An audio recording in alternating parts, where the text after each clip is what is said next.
feeling the heat from the summer of recovery, why Obama's financial strategy continues to go south. And remember those promises last year about the summer of recovery? Well, 12 months later, the economic landscape is still quite grim. It wasn't a summer of recovery. In fact, it wasn't a fall, winter, spring of recovery. Shovel-ready was not as shovel-ready as we expected. 79% of Americans believe the economy is bad. And unemployment, of course, is back above 9%. Gas prices still around $4 a gallon. At what point does your party own the economy? I mean, I think we clearly are responsible for I'm going to take ownership right now.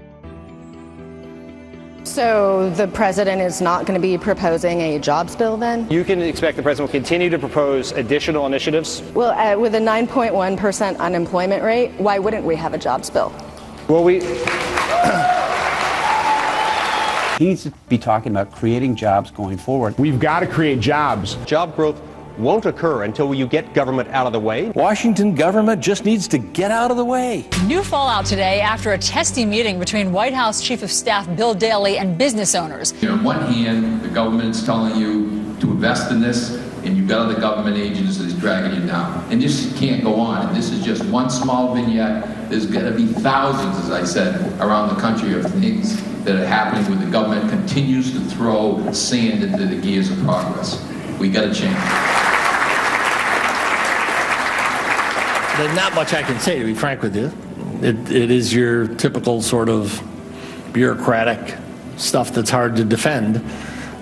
Sometimes you can't defend the indefensible. You can't continue to fund federal agencies that are not spending taxpayer money wisely. That's ridiculous. Thank you. Yep.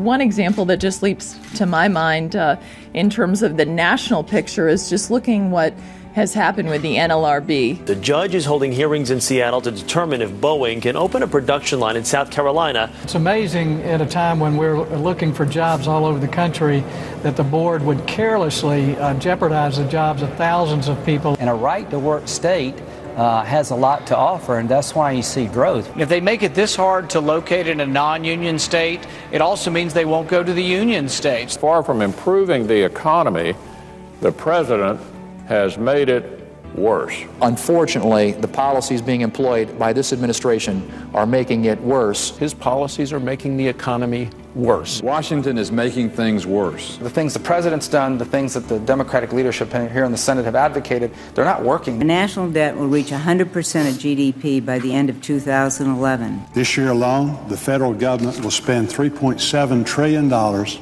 while only collecting $2.2 trillion. We just can't continue down the same path. We're spending money that we don't have. You have to live within your means. The growing national debt and federal deficits are, quote, a cancer, and they are truly going to destroy this country from within unless we have the common sense to do something about it.